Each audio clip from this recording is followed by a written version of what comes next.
are streaming. I want you to speak up, Devin. Okay, tell us. How about tell me? Give me a recap of last Saturday. I couldn't get here.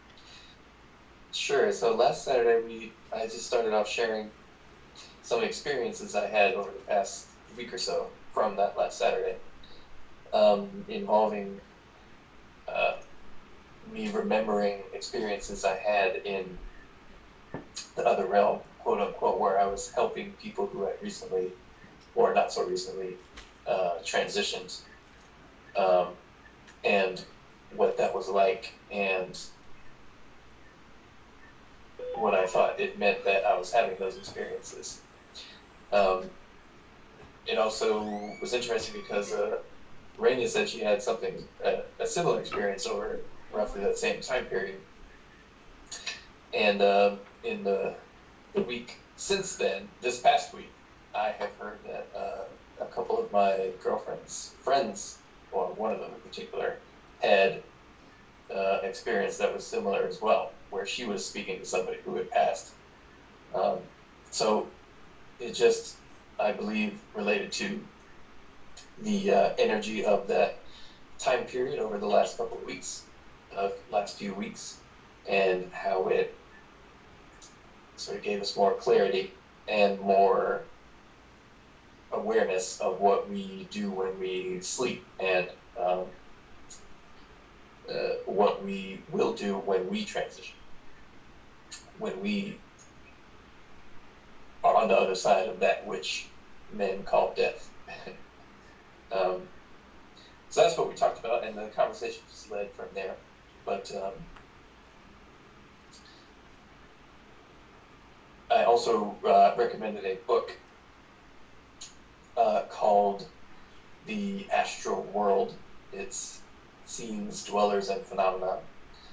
Um, and I think that book was really good for giving you a good overview of the kinds of things, experiences that it is possible to encounter either in sleep or when we transition ourselves. And I think an increasing awareness of our ability to be aware of ourselves in the other realm, quote unquote, is something that is can always be and will always be beneficial to our own development and experience. So that's what we talked about last week. If that was last week. Yeah. Can I ask a question? Good morning. Yep. Good morning. You talked about you having these dreams while you were asleep. Can individuals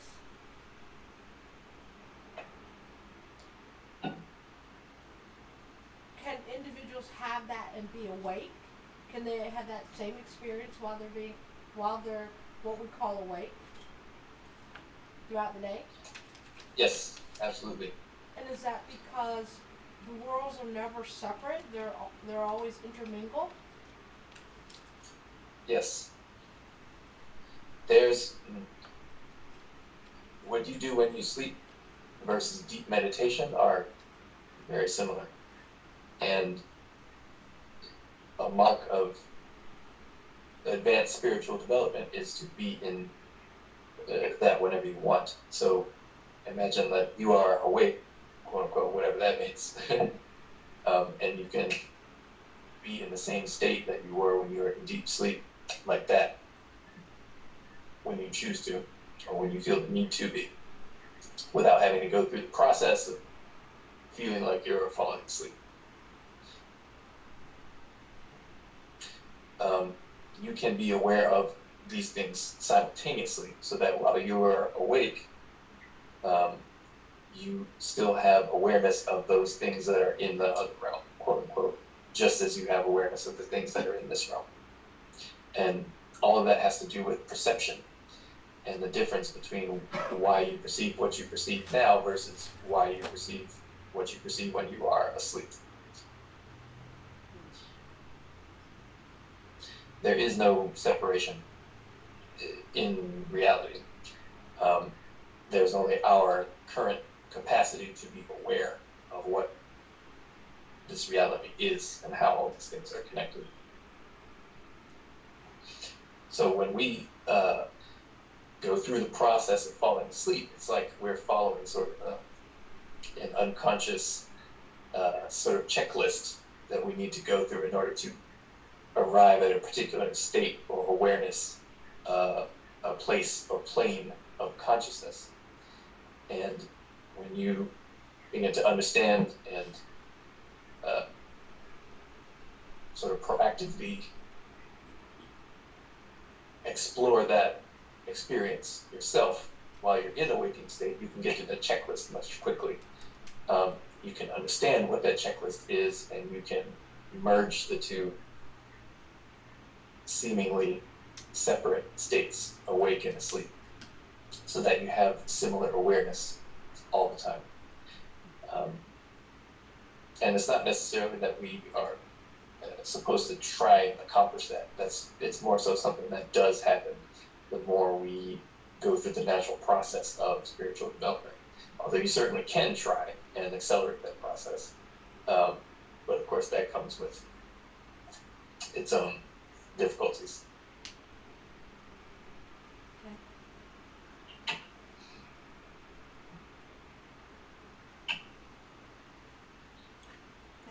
So, everyone has heard the term clairvoyant, I think. Yeah. Yes. You probably know some people who had something like that ability. But we all have that ability. What determines whether or not we can use it or whether or not we are aware of those things we are always connected to is the focus of our awareness. So while we're awake, a lot of the things that we have to deal with capture most of our focus. All the stresses that we have to deal with capture most of our attention. And because they capture most of our attention, it's exactly like when you put blinders on a horse or something so it keeps going in a straight line. When the blinders are on and your attention is sort of focused, you don't see the rest of what this reality is, or you don't perceive the rest of what it is. So when you meditate and when you are engaged in the practice of trying to remove those blinders, essentially you're learning to expand your perception so that you can become aware of those things that we have sort of shut out. And that's pretty much the whole process in a nutshell.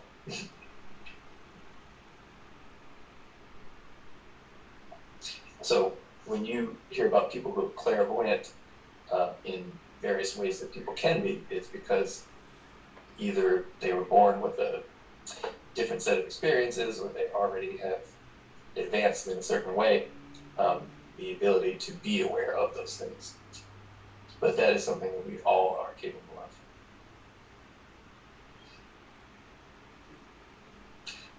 of. As for dreams, if you want to remember your dreams more frequently, you pay attention to what you focus on while you're awake.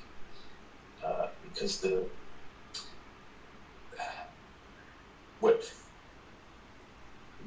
what causes you stress is generally what you focus on, and what you train your unconscious mind to stay focused on.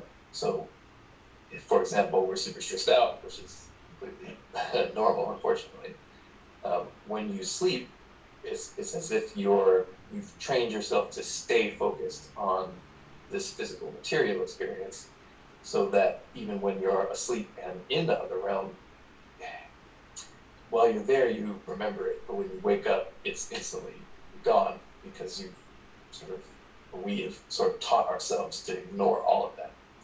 And so when we're back in this, being aware of this material experience, we instantly throw whatever we experienced in the other realm out the mental window. It's as if it never happened because we have trained ourselves to ignore it and forget it.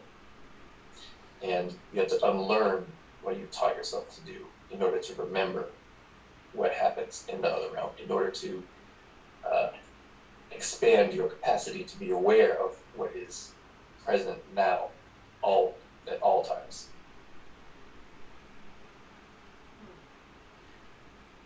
Your mind is like a memory bank, and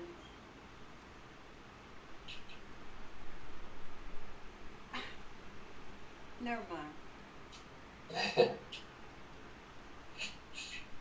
Memory is not well understood. In terms of sort of material science, everyone who studies it from that perspective tries to put all memory in the physical compartment of the brain, such that all memories are basically just physical connections made in your material matter. And that's not exactly how it works at all. But every study that looks at the brain, basically the space within which consciousness takes place grows smaller and smaller and smaller the more they take a look at it. But memory is it's sort of it's a field that we interact with, and we are aware of the contents or the experiences that are of similar wavelengths when we have the capacity to be aware of that wavelength. If that doesn't make any sense, have you heard of a term, state-dependent memory? A very simple, silly example is like, you know how some people say they don't remember what they did when they're drunk until they're drunk again. So memory becomes, you become aware when you're in a similar state of consciousness, if that makes sense, because you are interfacing with that wavelength in a way that you can be aware of it. It's a little bit like that. So when we're here in the physical, it's more difficult to remember things that happen in other places, because we don't experience ourselves to be there. So in that way, it's kind of dependent on what state of consciousness we're in. But you can, oh, go ahead. Well, I was gonna say, I've been thinking about meditating. Meditation has been heavy on my mind this week. And the more I look at Trump, the more I feel that I need to meditate. And I was talking to Pastor earlier this week about how do I meditate for mankind? And he had told me how to do it. He was saying that I need to, when I have situations, I meditate on what, Pastor? Because you know I forget. What I said was that when you go through things yourself, right, and you focus, you meditating to get some answers or to have a feel for how to move, mm-hmm. then you are also doing on behalf of people who are in the same state. That, Yeah. yeah, See, because what I see with that is when you look at the real motley group of people, their attitudes, personalities are so different until under any other circumstances we probably wouldn't even know each other. So our personalities are geared toward matching or helping those with personalities similar to ours.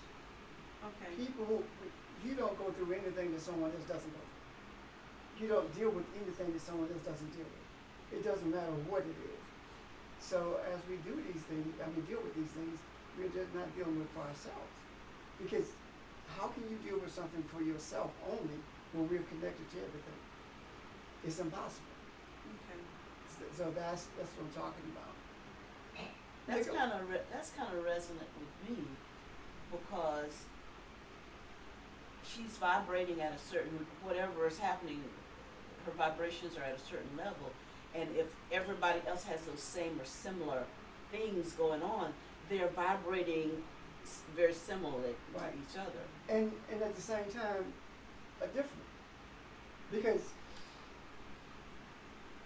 when we are together discussing things, we're on the same wavelength, right? Mm-hmm. But at the same time, we're on different wavelengths when we add to the discussion.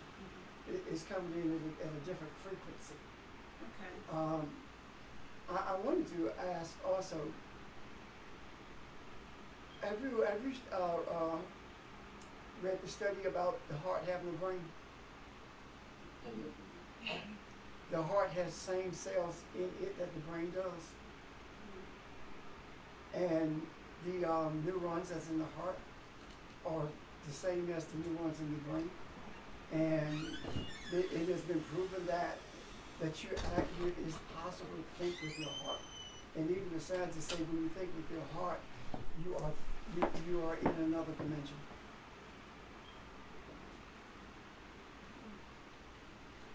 Is that the same as soul? No. No, it's No, totally no, when I different. say talking with think with your heart, I'm saying that physiologically, your heart has some of the same brain cells as your brain that appears nowhere else in the body except in your heart and your brain. And the neurons are the same, yes.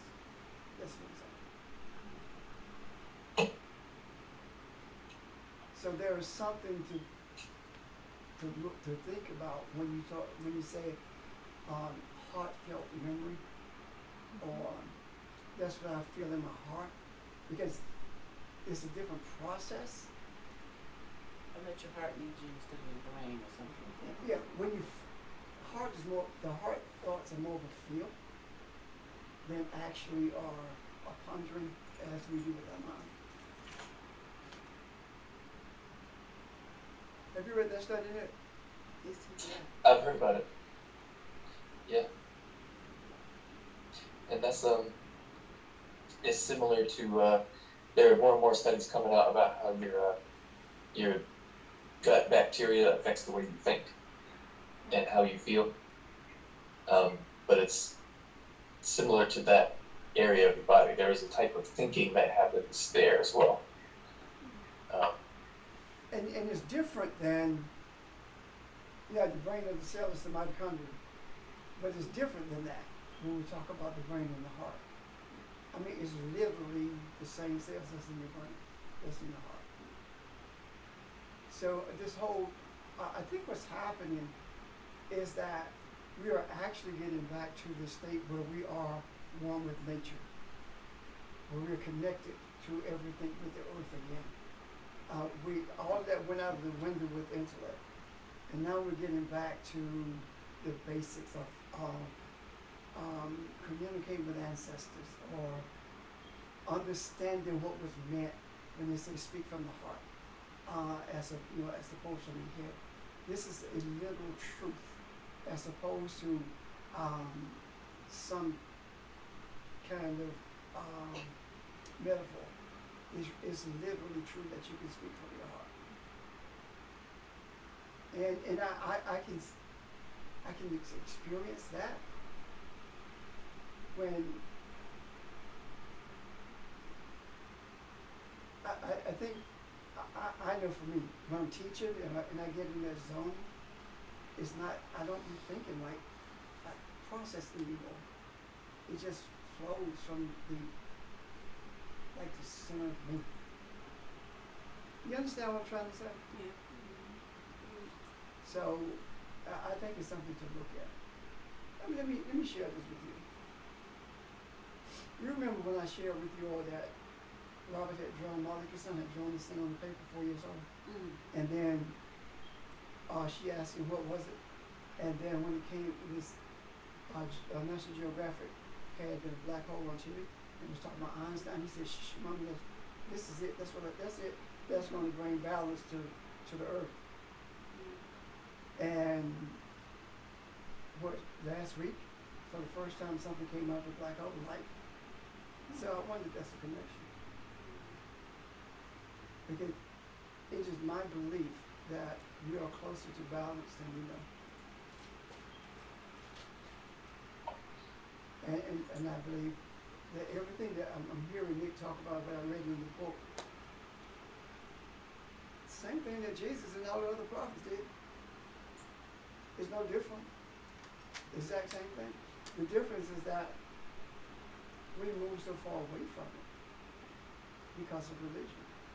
Until we didn't lose it, we just overlook it.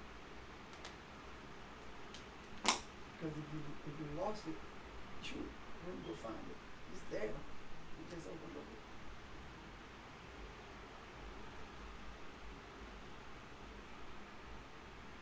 So is it necessary, Pastor, that we meditate more, or you just do it when you feel it? See, now maybe I'm wrong about this, but to me, meditation at some point is not anything you do, it's something you become. It's,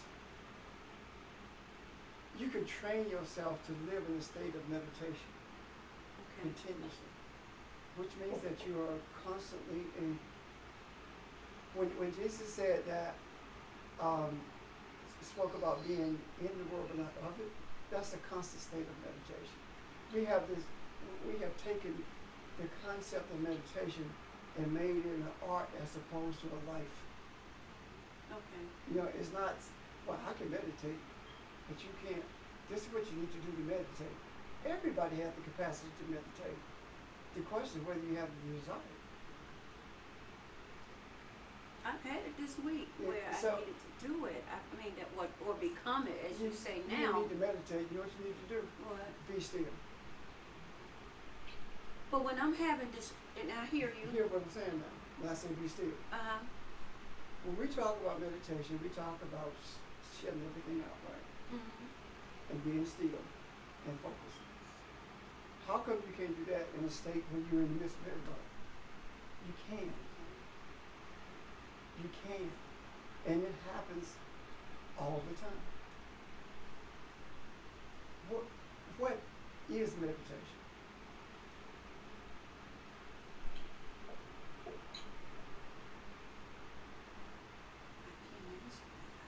I'm not just, no, this is not just for you. Oh. No, I'm just asking, what is meditation?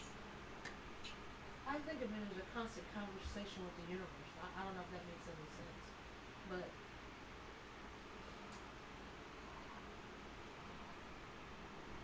as if I've always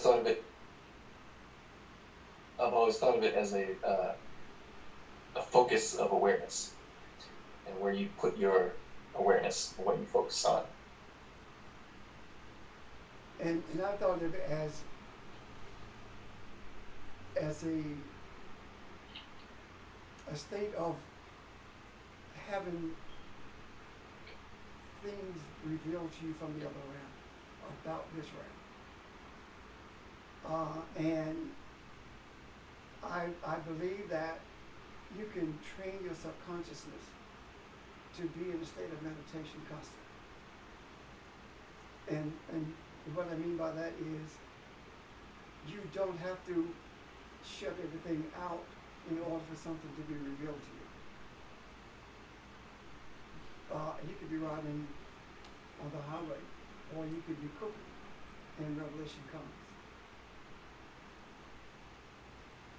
Have you been engaged in some activity, and you felt a sadness come over you for no reason?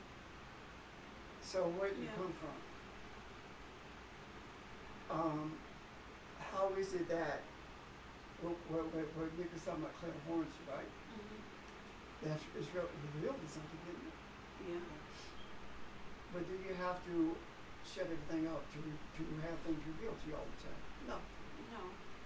So if it happens sometime, you can train yourself for it to happen all the time. That makes sense. I Makes hear sense. you. And with me this week, it's just been a lot of distractions. And it's like on my job, it's like I'm being like pulled apart. And that's why I said, and then I watch TV sometime, the news, seeing what's happening in the universe. And it's distraction. It's like I'm being pulled apart. And that's why I ask you, well, how do I meditate? Because I just need. But I think we're missing something also. Does Elohim live in the universe, or does the universe live in Elohim? So the universe lives in Elohim. If the universe lives in Elohim, then you're already one with the universe. Because that's the image you created. and it's not this body type, of course. So if that is the case, then you have the propensity to live in a constant state of meditation. However, the reason the distractions to me are there is because they become distractions because we are accustomed to them distracting us. We allow things to distract us, to shift our focus. Have you been reading a book and something comes to your mind other than what's in that book? Mm-hmm. That if you deal with that, you can also train yourself to see a distraction but not allow it to be a distraction. It has the potential to be a distraction, but you don't allow it to distract you. It doesn't pull you off course. You understand? So let me add, if you want to create a space and remove yourself from distraction, please go ahead. No one's Absolutely. like, no one is saying don't do that. But the deeper truth about what meditation is something that's present at all times. And what you learn how to do when you put yourself in a room that's quiet and let's sit and just try to still your mind is the same thing that you can do in the middle of a crowd. Now, I do believe that because of how we have been trained to think, that for the most part, it has to start in a quiet place.